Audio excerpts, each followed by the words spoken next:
جی وعلیکم السلام ورحمۃ اللہ وبرکاتہ۔ علم کی بقا علماء کے ساتھ ہے۔ کہتے ہیں نبی علیہ الصلوۃ والسلام نے فرمایا بے شک اللہ تعالیٰ علم کو بندوں سے چھین کر نہیں اٹھاتا بلکہ علماء کو اٹھا کر علم کو اٹھاتا ہے۔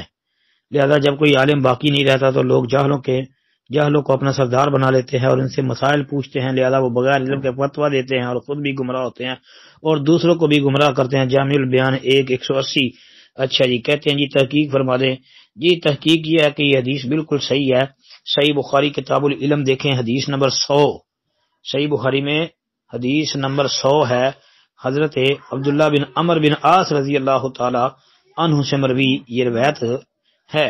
صحیح مسلم میں، صحیح بخاری کے اندر اور صحیح مسلم کے اندر جو ہے 2673 نمبر پر یہ حدیث ہے۔ 2673 نمبر پر، بخاری میں 100 نمبر پر اور مسلم میں 2673 نمبر پر یہ حدیث ہے، اور اس میں یہ الفاظ ہیں کہ لوگ جاہلوں کو اپنا رئیس، اپنا سردار بنا لیں گے تو فسئلوا فافتوا بغیر علم ضلوا فضلوا، اور بعض روایتوں میں بغیر علم فضلوا واضلوا، کہ فتویٰ پوچھا جائے گا جو ہے اور بغیر علم کے وہ فتویٰ دیں گے، خود بھی گمراہ ہوں گے، لوگوں کو بھی گمراہ کریں گے۔